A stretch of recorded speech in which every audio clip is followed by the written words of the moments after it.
Yepyeni arıza videomuzda merhabalar arkadaşlar.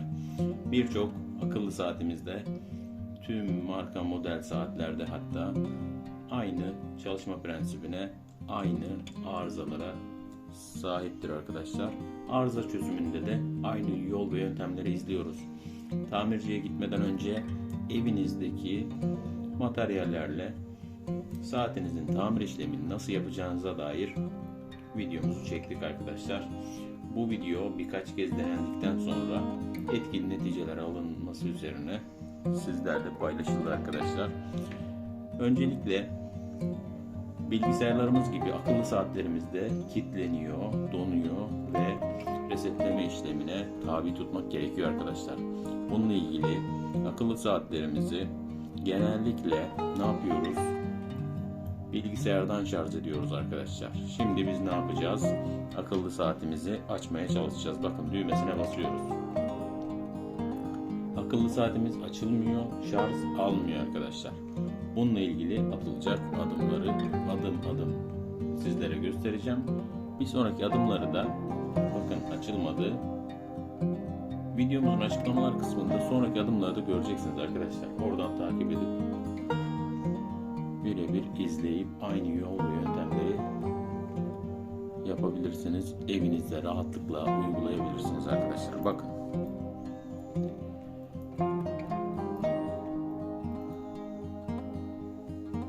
Açılmıyor. Herhangi bir tepki vermiyor arkadaşlar. Şimdi öncelikle ne yapıyoruz arkadaşlar? Cihazımızı bilgisayar üzerinden şarj edeceğiz arkadaşlar. Neden? Genelde İlk yapılan yöntem bu. Bilgisayar üzerinden şarj ediyoruz. Şimdi bunu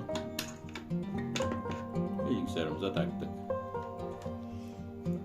Saatimizi hemen şarj ünitemize bağlıyoruz ve şöyle hafiften oynatın arkadaşlar. Bakın altını oynatın ki herhangi bir temassızlık varsa o giderilsin. Sonra düğmemize basılı tutuyoruz. Herhangi bir tepki yok. Bilgisayarda netice alamadık arkadaşlar. Sonraki aşama ne yapıyoruz? Cihazımızı tekrardan söküp normalde evimizde eski telefonlarımızın şarj adaptörleri var. Genellikle zaten eski şarj adaptörlerini öneriyorum arkadaşlar. Çünkü amper değeri çok düşük.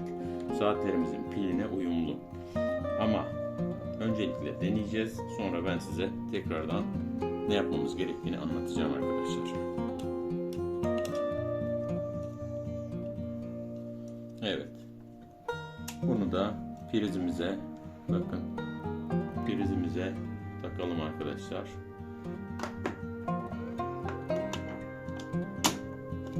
Evet, taktık. Ancak saatimize bakıyoruz. Saatimizde yine gördüğünüz gibi herhangi bir hareket yok. Bakın hareket yok arkadaşlar. Daha sonra marka model fark etmiyor. Quick şarjla deneyeceğiz arkadaşlar. Quick şarjımıza şarj aletimizi bağlayacağız. Şu şekilde Quick şarjımıza takıp deniyoruz.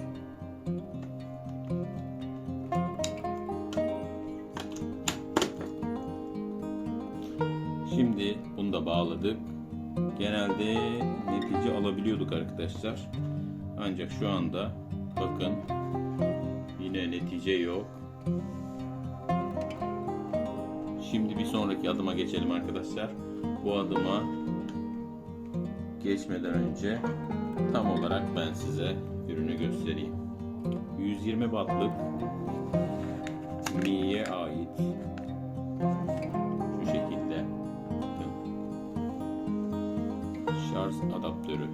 Bu adaptörle bir deneme daha yapacağız arkadaşlar. Güçlü bir adaptör, resetleme için uygun bir adaptör. Normalde biz quick şarjla genel itibariyle cihazlarımızı resetleyebiliyorduk. Bir önceki videolarımıza bakın. Dünyanın dört bir yanından çok güzel yorumlar aldık ve yorumları sizler de görün arkadaşlar. Şimdi 120 wattlık adaptör adaptörümüzü deniyoruz arkadaşlar.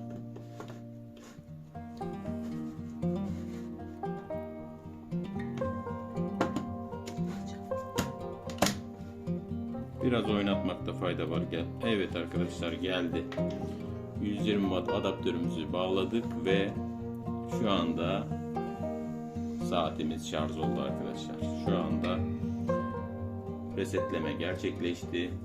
Muhtemelen bataryamız şoklandı ve şu anda bakın, evet, bir basmada hemen görüyorsunuz şarj göstergesi geldi arkadaşlar. Çok güzel, sevindirici bir haber. Birçok cihazımızı bu şekilde basit resetleme yöntemleriyle sıfırlayabiliriz arkadaşlar.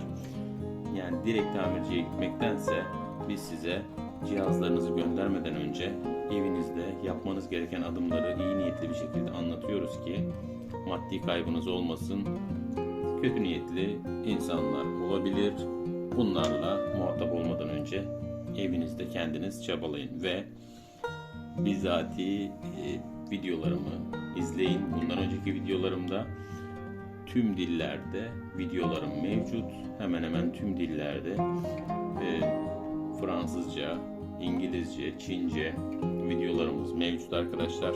Tabi İspanyolca, Portekizce altyazılarımız mevcut. Birçok dilden çok harika geri dönüşler aldık. O geri dönüşleri kesinlikle görmelisiniz. Sizler de geri dönüş yaparsanız, saatinizin marka modeli ile ilgili, açılıp açılmaması ile ilgili, kaçıncı adımda açıldığına dair geri dönüşler yaparsanız, bizler de bununla ilgili istatistiklerimizi bir sonraki videolarımızda seyircilerimizle buluştururuz arkadaşlar. İzlediğiniz için çok teşekkürler. Beğenmeyi, abone olmayı ve sevdiklerinizle paylaşmayı unutmayın arkadaşlar. İyi günler.